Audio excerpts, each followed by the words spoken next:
I read a book by Milan Kundera. He devoted a large chunk of it to a consideration of another book, The Skin by Curzio Malaparte. Never heard of him, or it, but I could feel Kundera insisting that I read that book. I didn't want to do it. I'm still recovering from the painted bird.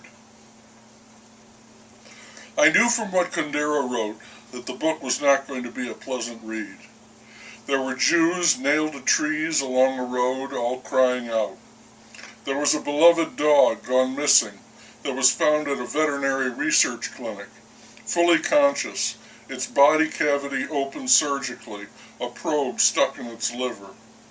The reason the animal was silent was that its vocal cords had been severed. There was an argument over a terribly wounded man. One side wanted him taken immediately to a hospital. The author thought that moving him would cause great pain, and he would die in any event. He wanted him to go as quietly and comfortably as possible, which is what occurred. The others blamed his death on the author.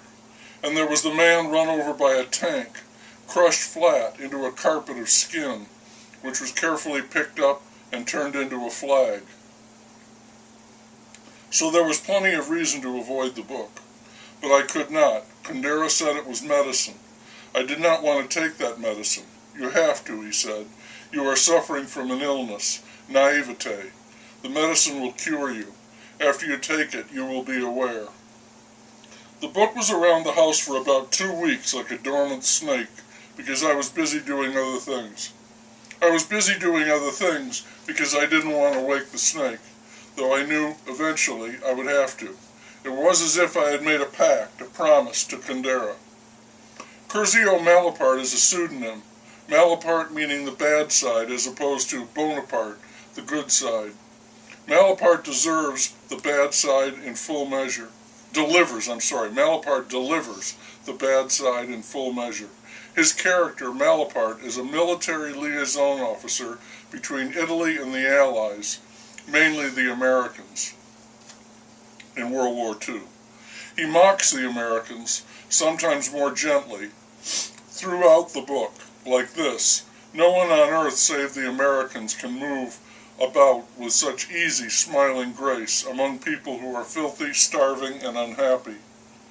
It is not a sign of insensitivity. It is a sign of optimism and, at the same time, of innocence. The story is located in Naples, Italy in 1943. Italy has been conquered and now must fight its former ally, Germany. This is a crazy world, a fatally poisoned world, a world poisoned by war and death. I was tired of the sight of people being killed, the author wrote. To watch people die is one thing. To watch them being killed is another. You feel as if you were on the side of the killers. On the exact day that Naples was liberated, a plague broke out.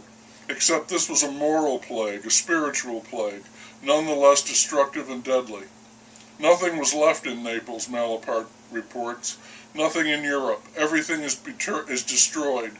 Everything down to the ground. I simultaneously felt that I had been oppressed, destroyed, shot, invaded, and liberated, he wrote. I felt like a coward and a hero, a bastard and charming, a friend and an enemy, victorious and vanquished. The author sometimes writes as if he is a straight, non-fiction journalist. Other times the book seems to fly off into flights of fancy. I could not tell if events were real or invented. Near the end of the book there is a discussion over whether what Malaparte writes is true or false. His friend says, it doesn't matter, it's art. Someone else says he thinks Malaparte is pulling his reader's legs. Are we really supposed to believe that all of this is happening to him? Malaparte replies that fantastic things happen to him all the time. In fact, something fantastic had just happened to him at dinner. He was eating a bowl of couscous when a human hand appeared in the couscous. Not wanting to offend his host, he ate the severed hand. He shows the others the bones that are left on his plate and the 5 fingernails. Later he laughs with a friend at the joke he played on the dinner guests, how he arranged bones and gristle to look like the remains of a human hand. There are long stretches in the book about homosexuals, pederasts, and inverts, and I did not understand that except as examples of moral corruption, another result of war. There were also many references to Negroes that I did not understand. There is laughter in the book, painfully ironic or painfully misinformed, always painful. The book is grotesque and pitiless, relentlessly gruesome, bitter and fatalistic, portraying a chaotic, turbulent world crushed by two immense wars, leaving people still alive but feeling more dead, and also a host of corpses who demand more attention than the living. It is a ruined world that Americans, myself included, cannot understand. Not yet.